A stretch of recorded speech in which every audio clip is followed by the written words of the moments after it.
Hey, welcome to Free PMO. You know that feeling? You've like soaked up all the career advice, read everything. Done all the hack. Exactly. You've put some of it into practice. And while on paper, it looks like you should be moving forward, but you still feel kind of stuck. Yeah, like something invisible is holding you back. Right. So today we're doing a deep dive into why that might be happening.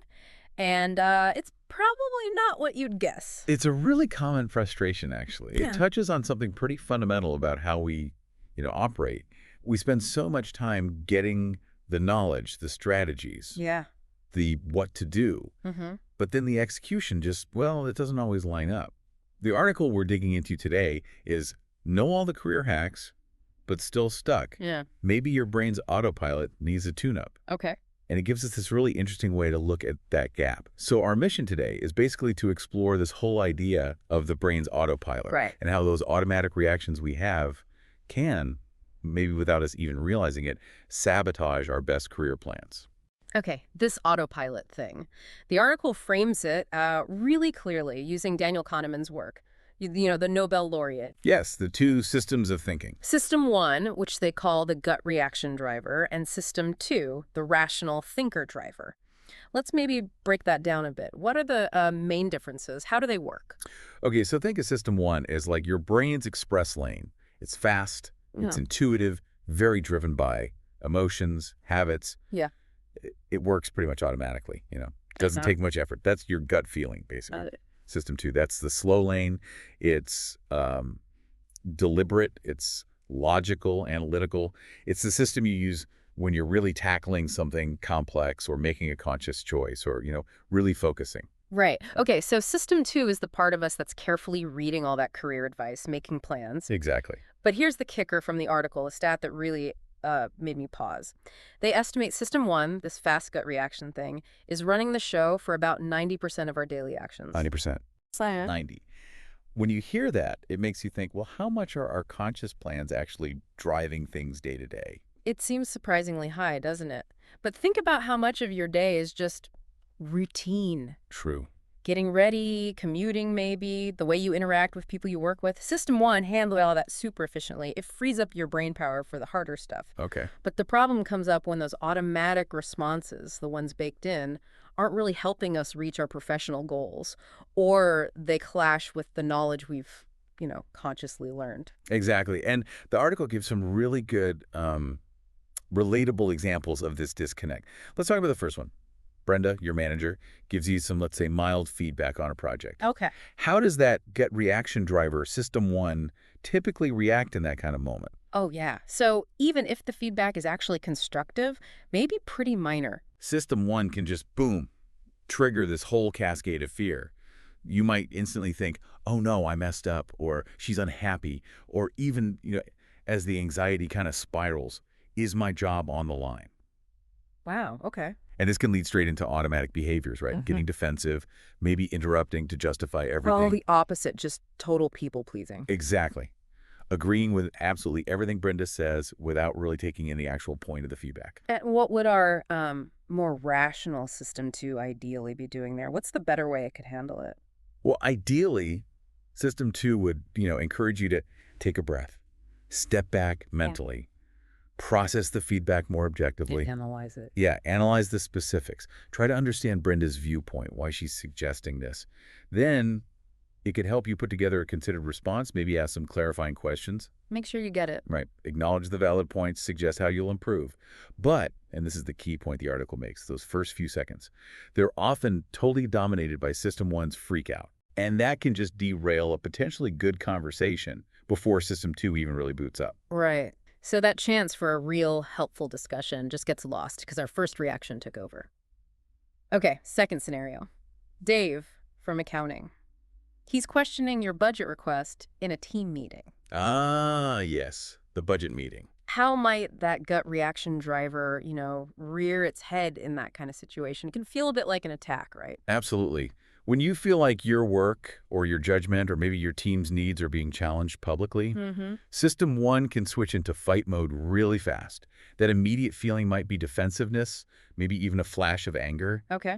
The automatic reaction could be to just aggressively defend your numbers, maybe start picking holes in Dave's argument, or even, subtly try to undermine him. instead of having a calm, logical talk about the finances. And again, what would the more measured System 2 approach look like in that same meeting? System 2 would push for a calmer, more analytical response. It'd prompt you to clearly explain the why behind your budget request. Lay out the rationale. Exactly. And actively listen to Dave's concerns. What are his assumptions? Where is he coming from? Then aim to find some common ground, or maybe a solution that works for everyone. Okay. The focus would be on the best outcome for the team. Right.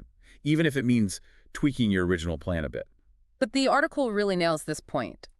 Even if your gut reaction driver kicks in, you go on the attack, and maybe you even win. You get the budget approved. Right. There can still be fallout. You might leave the meeting feeling awkward. You could damage that relationship with Dave. Yeah, it makes future collaboration way harder. Exactly. It's like winning the battle, but maybe losing the war when it comes to teamwork. Precisely.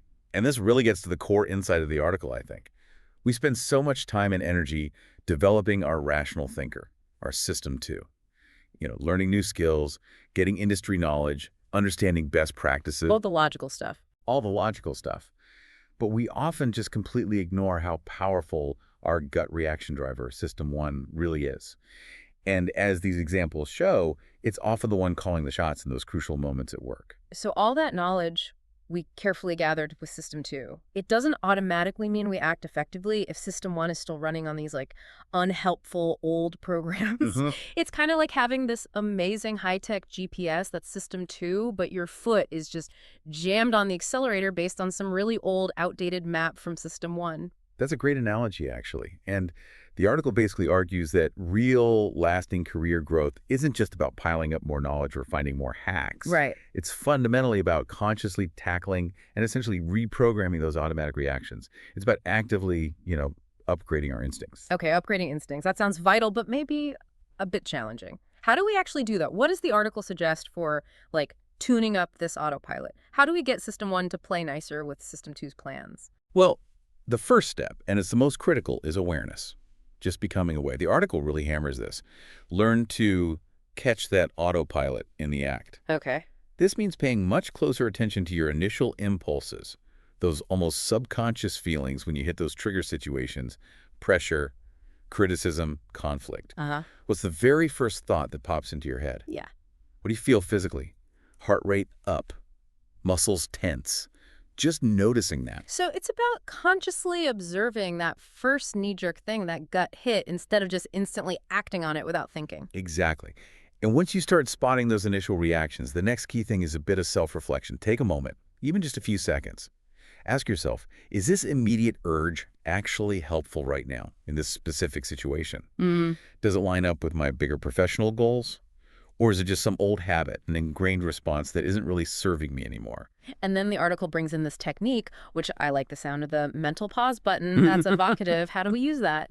Yeah, it's pretty straightforward conceptually. When you feel that strong emotion welling up or that familiar urge to react automatically. Like defensiveness or wanting to shut down. Right. The technique is to consciously choose to pause. Just hit pause internally. Even a brief pause, literally a few seconds, can make a huge difference. Take a deep breath, create just a little bit of mental space between the thing that happened and how you respond. It breaks that automatic chain reaction. Okay, and in that little pause, that space, what should we be doing? What's the key question? The article suggests having a quick internal chat. It's almost like acknowledging both systems. You can mentally say something like, okay, gut reaction, heard. Thanks for sharing that initial feeling. Now, rational thinker, considering the bigger picture, my goals. What's the smart play here? What's the most effective response? That's interesting. So you acknowledge the emotion without letting it drive the bus immediately? You're actively bringing System 2 online to figure out a better move. Precisely. It's like being a quick internal mediator between the impulsive part and the considered part. I like that. And, it's really important to stress what the article says here. This doesn't just magically happen overnight. Right, it takes practice. It takes consistent practice. Yeah. Like building a muscle. Or, as the article kind of jokes, like training a puppy. You've got to be patient, got to be persistent. Keep applying it in those moments. Over time, you build new neural pathways, and that more considered response starts to become the new, more helpful default. And the article really emphasizes how powerful even just a few seconds of doing that can be. Those small moments of choosing differently, of letting system 2 step in, they can really add up and change outcomes, can't they? Absolutely. It's about shifting consciously from being mostly reactive to being much more intentional and thoughtful in how you navigate your work life. Yeah. And the article sums it up nicely with what they call the golden rule. Real career success isn't just about knowing the right thing to do in your head. The system 2 knowledge. Right. It's about having your gut reaction, your system 1, actually aligned and ready to execute those right actions, especially when you're under pressure. That really hits home. It's not enough to just know the theory. Your instincts have got to be on board, too. So the main takeaway here seems to be, if you feel stuck, even though you know the strategies, the key might be looking inward, focusing on consciously upgrading that internal autopilot, those automatic gut reactions that are so often running the show. Exactly right. Don't let those unhelpful split-second instincts, often based on old stuff, undermine all the effort you've put into learning and growing. By really working on becoming aware of and managing those automatic reactions, that's how we can unlock, real sustainable progress.